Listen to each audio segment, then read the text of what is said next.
Joe Brody spends his life trying to prove the death of his wife wasn't an accident. When a mysterious pod is found in Japan, his theories prove to be correct. Something huge and terrifying is about to attack the world in Godzilla. Hi, I'm Aaron, and I'm here with Scott and Kevin to talk about Godzilla, directed by Gareth Edwards. We've all just seen it. Scott. Okay. Yeah, raise He always gets to go Here's first. what I have to say about Godzilla.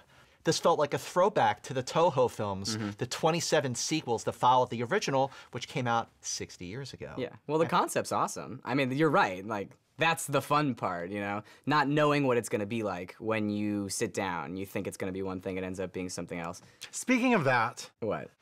it starts out, here's my problem with it.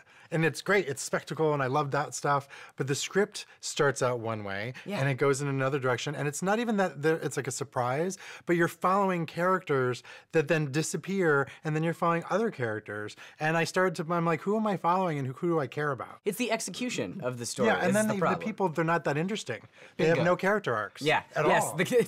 I wish I cared, about yeah. the characters. Yeah. The only character I cared about was Godzilla. Yep. And you really don't see a lot of Godzilla. And it's his movie, or is it her? I don't know. Do we even know what gender If we're talking about the Roland Emmerich film, they reproduce asexually. Well, that's true. But this movie, Godzilla, you really don't see enough of Godzilla until the end of the film. Yeah. And I get what Gareth Edwards was trying to do.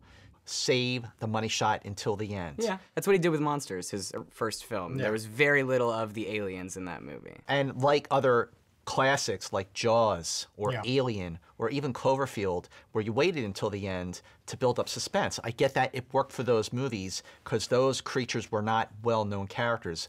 Everyone knows who Godzilla is. Everyone wants to see Godzilla do his thing, and to sort of save it till the end. It was great when you finally saw it, but everybody just wanted more of that.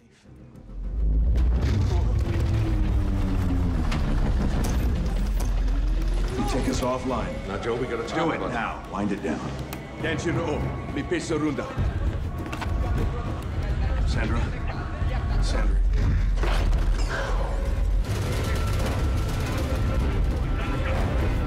We're turning back. Let's go. Oh my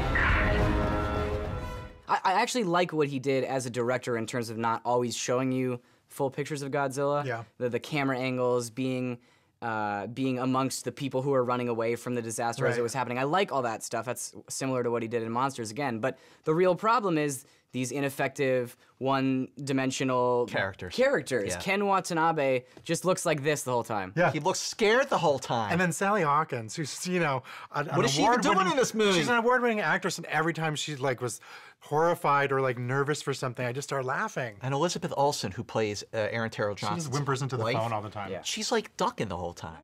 It felt to me like it was the first draft of a script, and they were like, here's all the ideas. It's like the throw-up draft. Yeah. And then they weren't sure which ones to pick, so they just let them all go. Because I'm thinking, you give Aaron Taylor Johnson and Elizabeth Olsen a kid, and yet you make him save this other Japanese kid. I'm like, why aren't you saving your own kid? Like, why is this random kid Why do we care? who just kind of disappears at one point, like, oh, there's my mommy and daddy. Right. Thanks for saving me, bye. Let's talk about Bryan Cranston. Yes. Emmy winner for Breaking Bad. So he goes from Breaking Bad to acting badly in this movie. No! He laid it on way Get too out of here, thick. Scott. He laid it on way too thick, like he was acting in another film. And this movie overall that just takes itself way too seriously.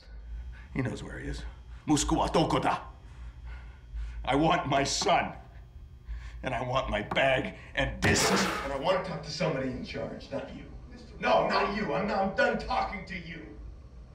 In fact, when it started, I'm like, this is going to be the Jurassic Park of this generation. Hey, that and would've been then, great. Right, and then it just kind of went off the rails, no pun intended. But let's get into the special effects. I think, obviously, the special effects are This what is make this the movie winner. work. Yeah. I mean, that last scene where Godzilla's versus the other monsters was great. Oh my God, when and the people fire were came out of his cheering. mouth. Yeah. People were cheering. I didn't want to give it away, but like when his tail starts getting blue, I'm like, oh my God. Oh, I'm so excited. that was the moment of truth. Yeah. But then it was over. Yeah. Well, You see, if you go back to the Toho films, which a lot of American moviegoers did not see, what made those kitschy fun were the extended fight scenes. Showed other clever ways in which Godzilla does have a personality to make him like a fully realized character. I think that would have made it a better film.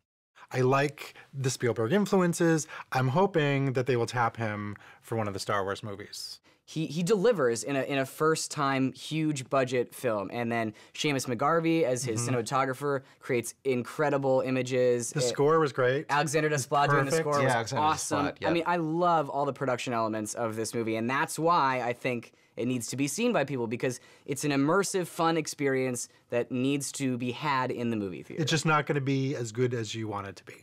Godzilla does lack emotional depth, but it's a really fun movie that should be experienced in a big and loud way. So I'm going to say see it. Godzilla is a step in the right direction, but it's a big step, and it should be seen on the big screen. See it. Godzilla isn't as good as it could have been, but it gave me that giddy excitement I had when I was a kid, so I say, see it.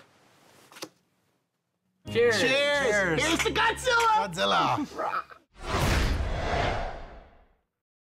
He was John Lennon in Nowhere Boy.